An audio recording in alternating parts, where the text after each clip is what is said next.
This is a Global Skills Podcast, conversations that shape the future of work and learning. We're exploring how we close the skills gap and build a future where everyone has the chance to thrive. From education to business, connecting people, ideas, and opportunities that drive change. It's about collaboration, curiosity, and creating real impact today. Because every skill learned brings us one step closer to a more inclusive world. The Global Skills Podcast, where learning and opportunity come together. Welcome to the Global Skills Podcast. I'm joined by Ed Monk, CEO and co-founder of the Learning and Performance Institute, the global body for workplace learning. With 25 plus years in L&D, Ed champions learnership, data-driven practice, and certifications that lift industry standards. A keynote speaker, mentor, NED investor, and connector, he's passionate about lifelong learning's impact. And we're going to dig into that today on the podcast. You're so welcome on today. Oh, thank you so much. Thank you, Vanessa. Very kind. So there's so many questions that I have to ask, but I think I'm most interested because you founded and you've been running the Learning and Performance Institute for a very long time. What was the original idea behind it, and what was the opportunity that you saw existing when you first set it up? Yeah, it was a long time ago. The main idea was we felt that training as it was then really wasn't of a very high quality, and vendors in particular were getting away with murder. So you had things like career development loads, individual learning accounts over that period. And frankly, some vendors were conning the system, charging £5,000 for a CD-ROM to teach you how to use Word. So it needed self-regulation, the profession, and that's the kind of the boring side of it. Equally, we wanted learning to just be better. It could be so exciting. Obviously, this is the mid to late 90s, and technological developments were advancing at pace. So you felt like this could be a real heyday, a real buzz. CIPD wasn't really focused on learning and development at that point either. So there was a vacuum for an organization to be created that would address those concerns and raise the perception of learning within companies. That's another important thing. Fast forward now to today, how much has evolved and changed as a result of the work that you've done, but then just organically, what's happened in industry? Wow. I wouldn't say I've personally done anything, but as a collective, the Institute has probably been at the forefront of the advancements in learning and development in the UK, Western Europe, Middle East. And obviously, it's been the biggest period of change in how people learn, probably in history. So we love buzzwords in this profession. In the beginning, we talked about computer-based training, CBT, you had e-learning. Everybody then jumped on the blended learning bandwagon, just-in-time training, learning in the flow of work. Now, obviously, AI permeates everything. So there have been some particularly crazy periods. And maybe I'll give you one example. I remember in 2010 being in Microsoft's headquarters, presenting with my colleague Kelly the idea of virtual classroom training being important, and trainers should be certifying themselves in this skill. Frankly, Vanessa, nobody cared. In 2010, nobody was interested, and everybody dismissed that this would ever be the way forward. Very quickly, people started taking it seriously, and it was WebEx and Adobe Connect Pro were the platforms people were using. But then obviously, if you wind on 12 years, the pandemic happened. It was the most in-demand certification program in learning worldwide. Now, we obviously didn't know the pandemic was coming, but we're very, very lucky, very privileged to get all the data that we need to be able to say, look, this is what's happening next. You need to be upskilled in these areas. So that gives you, I think, an example of how the Institute and all the amazing people that work there are so capable of upskilling people at the right time to make things work better, if that makes sense. I'm hearing through these interviews that a number of organizations are now trying to marry or merge talent management, talent acquisition. And are you seeing a change in sort of your membership type that's joining? So the answer to the first question, I would say, is anybody in workplace learning. So they could be somebody starting out their career as an instructional designer or a classroom-based trainer, all the way up to the chief executive officer of the largest companies in the world. or the CLOs of the largest companies in the world as well. So all the way through, anybody that has anything to do with learning. And in one of the largest pharmaceutical companies in the world, we have lots of LPI members in there who are not, they don't have learning in their title, but they are line managers responsible to be learning evangelists, if you like, in their company. So the demographic is far more wide ranging than when we started, when it was mainly trainers and training managers. There's so many different roles there. In terms of how the roles are changing now, it's absolutely insane. So I do think it's moving more towards a people profession, which combines talent, HR, technology, learning and development. You will obviously still get CIOs and CTOs there running those departments, but there'll be a lot of like bleed into each other's roles. So chief people officer is still a relatively new term, but most large companies have a chief people officer. They tend to be who a chief learning officer will report into, in our experience. But learning was never really a priority, as I said earlier, in these big companies. In fact, learning and marketing would be the two things that get cut in financially difficult times like 2008. Not anymore. But learning's really important. Speak to any of the systems integrator companies and they will tell you that learning is one of their 3 or 4 core pillars for this year. So The Economist described lifelong learning as an economic imperative. Heather McGowan, in one of her articles, described it as the ultimate pension. We just have to keep upskilling now. There's no other option. I obviously couldn't agree more. I mean, this is what we really connected on, this idea of like reskilling, upskilling. But if we look at how our foundational educational systems are helping the next generation, what do you think is working and ultimately what do you think is broken or just needs to be reinvented? Everybody could do with watching Sir Ken Robinson's TEDx speech, I think, many, many years ago. My experience of the education system a long time ago was that it was built for people to pass courses or pass exams, not to develop people. And unfortunately, I don't think it's changed that much. There's a real pressure on people who work in higher education to ensure that pupils achieve certain grades. I mean, we're literally judging schools based on that.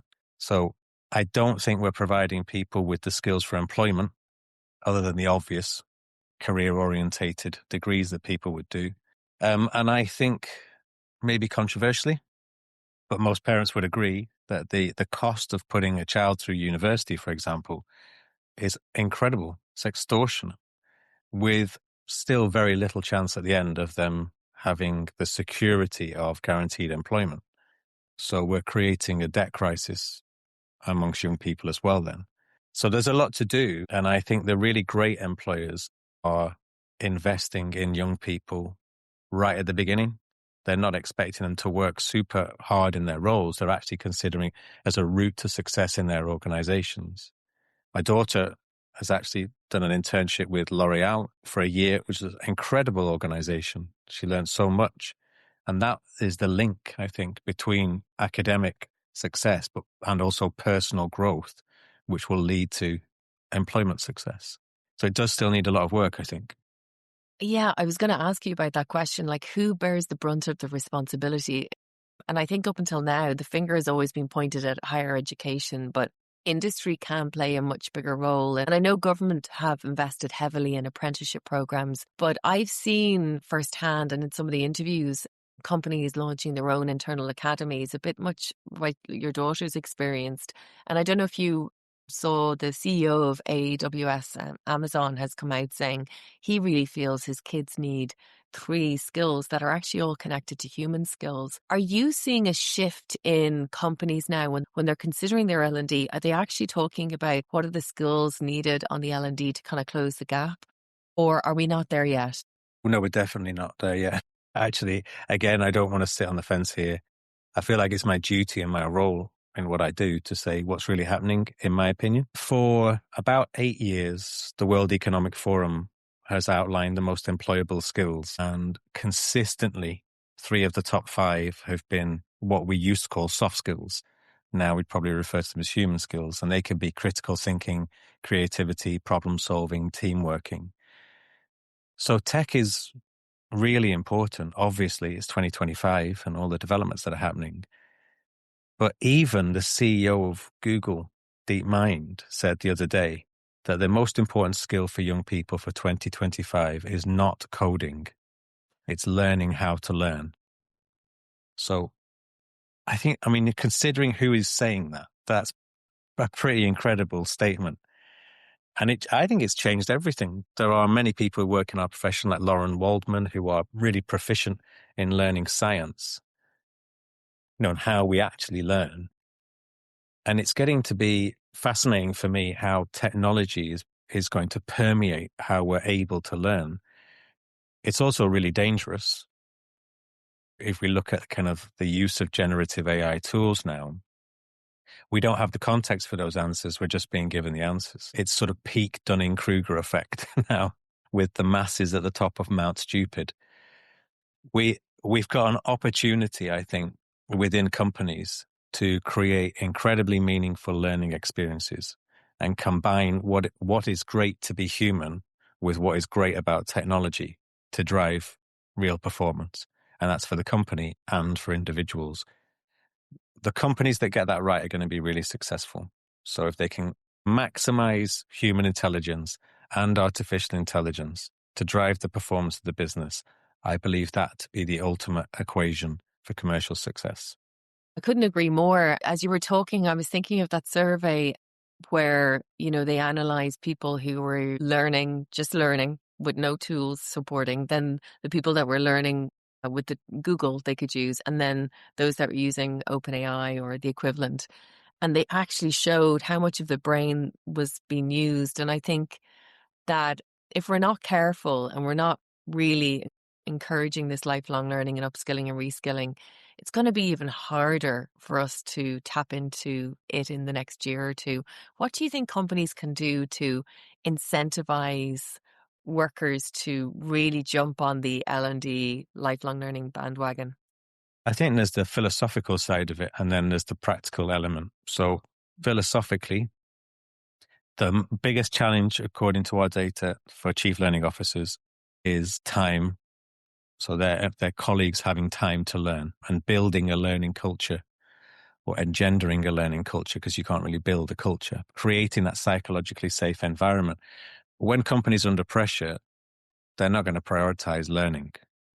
It's all about delivery, unfortunately, because if they did the opposite, it would be far more powerful. So I think that's the philosophical side. Practically, I think the silver bullet here is what I can't say the name of the company, but what I've seen in this pharmaceutical company where they created an academy which empowered line managers to become effectively learning evangelists.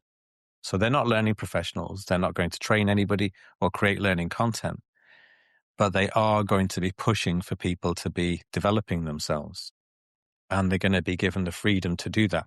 And I don't mean gimmicky things like a learning day once a month, which never works, but having the freedom to develop themselves. And people will obviously stay when they're being developed. There's a whole cliche around that. But also they'll definitely be more productive. We all need, me too, to be constantly developing ourselves now. And actually, if leaders role model learning, everybody else follows, and then everything just goes far better. It's proven. So what do you mean if leaders role model? And I guess my other question is, how does a leader work out the skills that they should acquire? Yeah, that's an amazing question. I think when I started work a long time ago, my bosses were seen as omniscient presences. So, they obviously knew everything, and they would probably not be that open to sharing their knowledge with you because that was their power. So there's a fear element. It couldn't be further away from that now. The most successful leaders are humble leaders, and I would encourage people to read Julian Stodd's book on this, The Humble Leader. They accept that they don't have to know everything, nor should they, but they are pointing people in the right direction, and they are role modeling the fact that they're developing themselves. In the 2025 working environment, leaders who are constantly learning are going to be doing better. So it's incumbent upon the individual.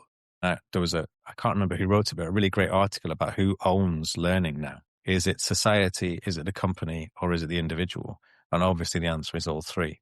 But never before in human history has it been so possible for humans to learn so much by themselves really easily. I do think my daughter's 21, my son's 19. They're going to be going into the workplace very soon. That's not the end of learning. Whereas my generation, it was kind of great. So now you get a job with the degree and you should just progress in your career. It's a constant thing now, forever, really. Michelangelo, his famous quote when he was 87 said, "Ancora imparo," I'm always learning, even at that age. And that's a long time ago.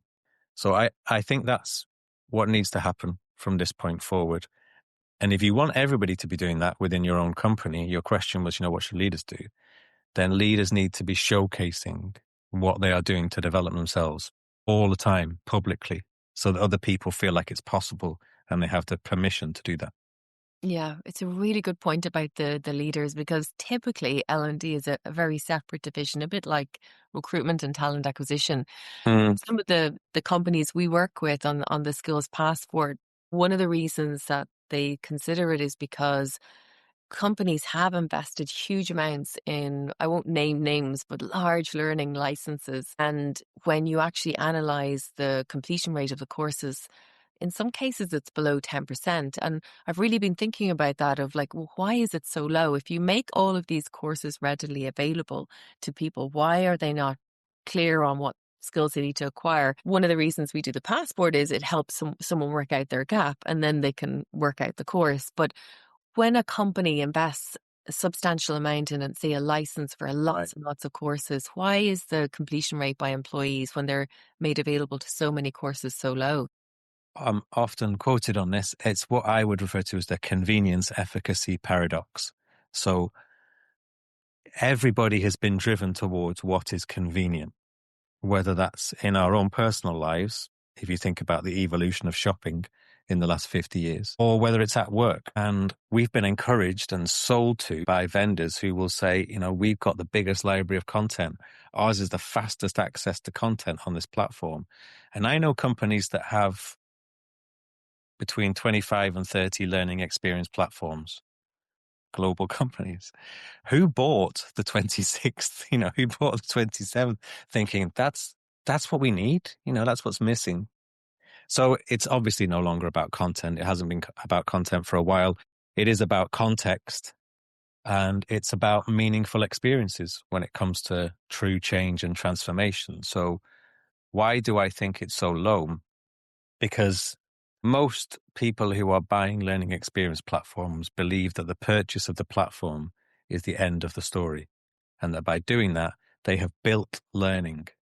There we go.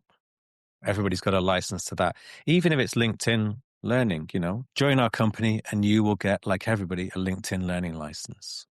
Okay, but what about the emotional bit? What about the employee engagement? What about feeling part of a team? What's my link to what I do and the purpose of the company? A lot of that has been missing, which is why you get learning culture being the number one challenge for CLOs. Equally, I think this has just been the beginning of the technological revolution for learning. And, companies like the one that you have and others that I know are looking at how to use artificial intelligence with those learning platforms. So to be fair, I know companies like Joggle Learning, and they provide a kind of skin over the top of a learning experience platform, which is an AI agent. So you can engage with all of that content that you've paid hundreds of thousands of pounds for in a much more personal way. So I want to be fair to the LXPs, they're running businesses when they're selling content. But the people that were buying those, I think it was kind of emperor's new clothes, really, for the last 3 or 4 years, was never going to create the change that they wanted in organizations, but they felt they had to do it because it sounded great, e-learning at the point of need, rapid 30-minute courses. That should be great, but it isn't, unfortunately. And the revenues for those organizations are plummeting, obviously, for large platforms, which are just content platforms. It's how we use that content, how it's contextualized, what it means to the individual, how that's linked to the company's purpose and their own individual careers. Yeah. And, I do think companies are realizing that. And in some cases, they've either said, look, pause licenses while we figure this out. And this for us is in context of the skills agent where we can make an impact. But we are seeing some of the companies trying to integrate, but it can be very challenging if you've got like a big L&D and then you have a HR tech system and then maybe an ATS system and you're trying to integrate them all because fundamentally they've all been built on, even if we look at LinkedIn, different keywords, job titles, descriptions of skills, and then you bring in competencies. It's actually quite a complex world to navigate. Have you seen any best in class examples of people that are really nailing it? Not at this stage, to be honest. No, not yet. I think everybody's still in experimentation mode. Obviously, you can see the large content platforms. If you walk around any of the big events in learning worldwide, all of a sudden, all of those logos have AI put at the end of it. So, ABC training, AI, XYZ, AI. And they're all trying to say that, we're obviously incorporating it, but to various levels of efficacy, I would suggest. In terms of matching the various requirements across all the different platforms, no, it's such, as you eloquently articulate, it's such a mammoth task.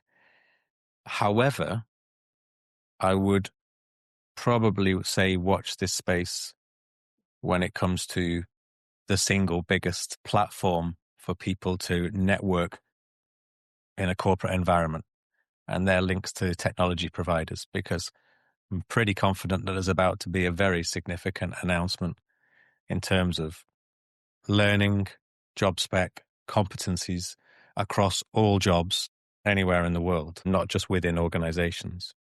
Amazing. Okay, we need to watch that space. Just taking it back on a personal level for you, what is it about your role that you love? I'm genuinely really lucky to work with some of the most incredible people they're innovative every day, and they also buy into innovation. So don't know whether I'm saying too much here, but we had a new starter start the other week. We were all on the Teams call and I said, welcome to this person. I'm not one of those CEOs that will, read a book on the weekend and then come in on a Monday thinking we should do this. It's a great new idea. And everybody on the call looked to the side and were looking at each other thinking, no, that's exactly what you're like, Ed. So I had to take the hit a little bit. But I just love constantly being creative. I didn't really intend to end up in this.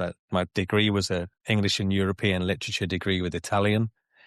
And I kind of fell into the world of learning and development. But it's so great to be able to impact so many people's lives with the team. We launched things like the Learning Awards, which to begin with, hardly anybody goes because it's year one and nobody's heard of it. But February next year, there'll be 850 people in the main room, Grosvenor House, Mayfair. Over 80 countries have had companies and individuals enter those awards, hundreds of entries. And it changes people's lives. I've followed the people who've won the awards subsequently, and they go on to do some absolutely incredible things, and you think you've played a small part in that. And things like the COVID pandemic, helping people rapidly up skills so that they can keep other people learning and developing.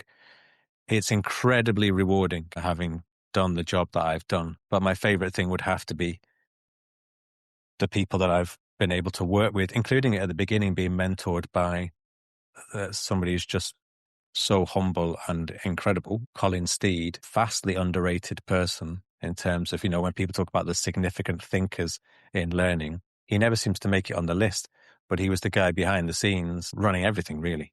And a lot of people look to him. I wouldn't have the career I've had if it wasn't for him. Now I'm in a position where I get to mentor other people, and you have the other side of the satisfaction where you think, well, 2 years ago, we did a year of mentoring and they've gone and got the CLO role in this company. So very, very rewarding. I consider myself incredibly lucky. For leaders that are listening today, and maybe because again, it's what I've been hearing and in questions that we've asked or surveys that we've held, that sometimes being a lead for L&D can be a lonely place. You don't necessarily get the first budgets that come through. And in times of potential recession, sometimes it's pulled. But it was really great to hear you say, actually, that's not happening. That's not the case. But if a leader is just trying to get more C-suite buy-in to what they do and really invest more in order to reskill and upskill the organization, what words of wisdom would you have for them? Okay, I'm going to be quite trite, first of all. Please do not talk about having a seat at the table.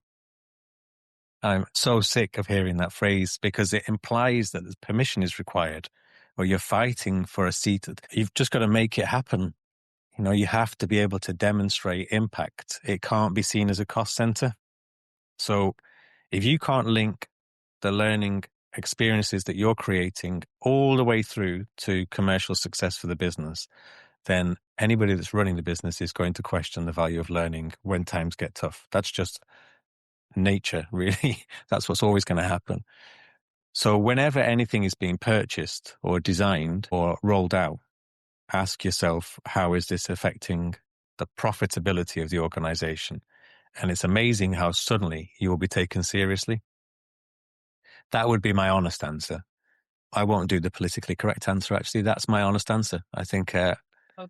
I think we've sat back for far too long. All the phrases associated with learning being the poor relation, we talked about it being the thing that gets cut. It shouldn't be anymore. That's not what I'm hearing. I mean, I'm talking about biggest employers in the world. I'm very lucky to sit on cross-party committees for learning, some advisory boards for the biggest companies in the world. Learning is top 3 now. It's not, we should throw some money at that as well as an afterthought. No, it's absolutely the opposite. And people will go to work for organizations where they know they're going to be developed. So we should be far more proud of it, and we should be able to demonstrate its impact far more clearly. And that's not difficult anymore. I won't buy that.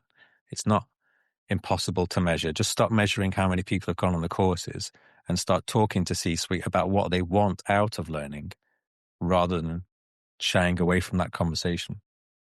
I might make a link available at the end of this podcast because we have a skill gap cost calculator that we can make available to those L&D heads. Perfect. It's just about, yeah.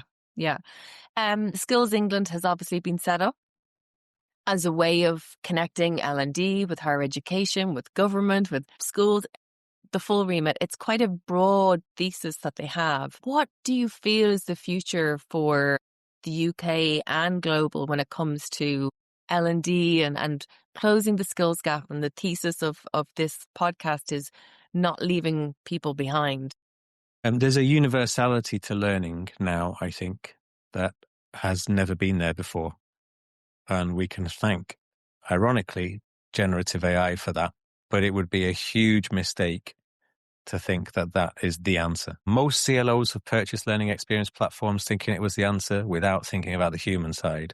I would urge Skills England, cross-party committees, vendors to consider the human element of generative AI being the most significant technological development in terms of how we improve ourselves and our company's performance on a day-to-day basis. Everybody has an AI transformation project in their company now. If it doesn't have a people element to it, it's not going to work. And I'm not being sensationalist. It just isn't going to be the single biggest success factor on its own. It needs to be combined with how you're going to get the best out of people. I am so lucky, obviously under NDA, to see some companies that are combining both elements. So I would suggest that the companies that are clearly going to be successful when it comes to the skills agenda, upskilling people continuously, are those that are focused on bringing people together, driving towards a common purpose, making people feel really valued, recognized, opportunities to develop in terms of positions in the companies, combining that with ease of access to learning experiences that are going to really transform how they do the job. And that, even on a base level, that are interesting. I am genuinely fascinated by how people learn. It would be a big mistake to think that that alone is the answer.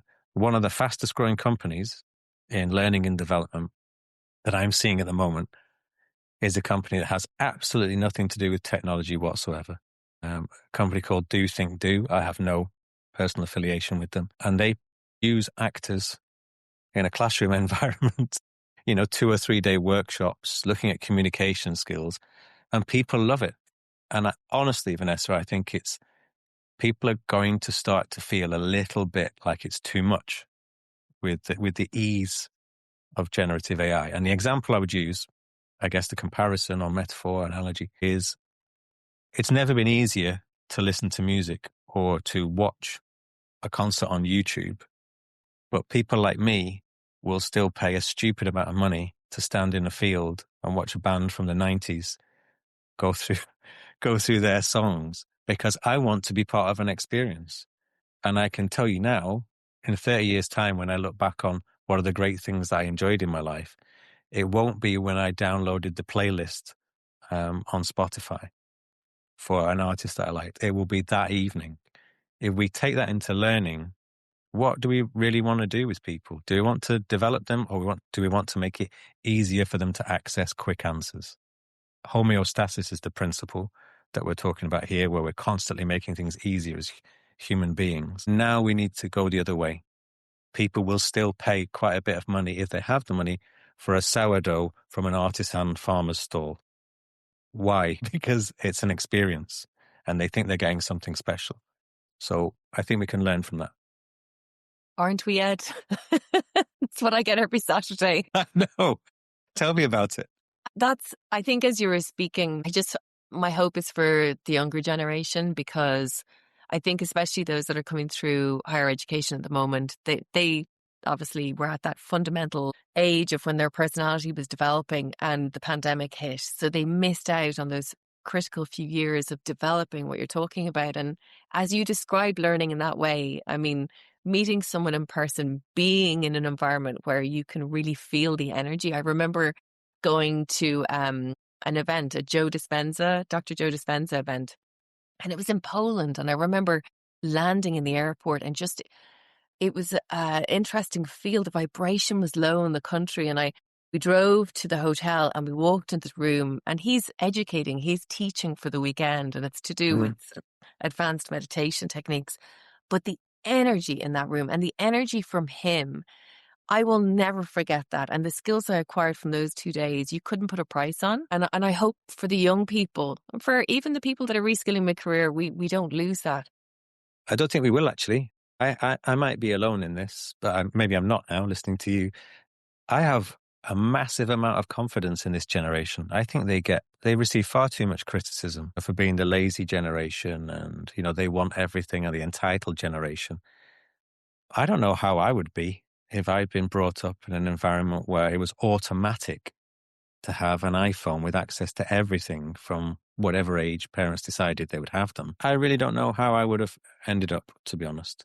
What I am seeing, and a lot of research seems to be showing this, is that because they don't know any different, they are far more controlled with their use of it than maybe I am. And it would be interesting, anybody who's watching this, if you and your kids have smartphones, open up your utilization data and have a look at how long they are on it during a day, and how long you're on it during a day. You might be surprised, because they know how to switch off from it, and they crave human interaction, especially 18 plus. They want to go out. They want to leave it behind. They know that it's really harmful. I mean, the iPhone came out in 2007. That means really everybody from 2021 onwards, graduates from 2021 onwards, don't know anything else other than the phone. So, I'm the generation that had that impact our lives halfway through, and it changed everything. They don't know that it's massively transformational. That's just part of life for them. So they're not as addicted in many examples. They're not as addicted as adults are. So I have absolute faith. I think this generation is going to be incredibly creative, incredibly innovative. They will harness things for the better. I just hope that they're more socially cognizant than some people in the world these days, less polarized, because I think they could do far better than my generation has done. We have a closing tradition of the podcast to ask 2 questions, but you only have to answer one. Okay. The question is there a skill that you had when you were younger that you don't use anymore that you'd like to use again? Or if someone's unemployed or mid-career and they're thinking, I don't know what skills I need right now to navigate the next while and be successful. What skill or skills would you recommend? If I could just make it happen, I would love to be as good at football as I was when I was 10. I think I peaked, Vanessa, when I was 10. In terms of people who are unemployed, it's completely different work now. You don't necessarily have to go and do the interview and get the job. You can create something pretty incredible without needing to have much capital. There's so many ways to make money, I think I'll pick the second one and say, unfortunately, it's not the most exciting answer, but I think learning about artificial intelligence and how it can impact society and humanity will be very lucrative. So data analysts, they were the ones we should all learn how to do that. They get paid so much money and it's such an exciting job. ChatGPT comes along and wipes out a lot of jobs in data analysis. So I think the human side of AI, and if somebody can look how we can improve humanity using AI, those people will be really successful. And it's democratized. You don't need to have to do the degree, the master's, the doctorate to be able to do that. It's available for everyone right now. Most large companies have free courses on how to do this. So I would be doing that. If I had my time again, I would definitely be doing that. If people would like to join your institute, where do they go? What do they do? That's very kind of you.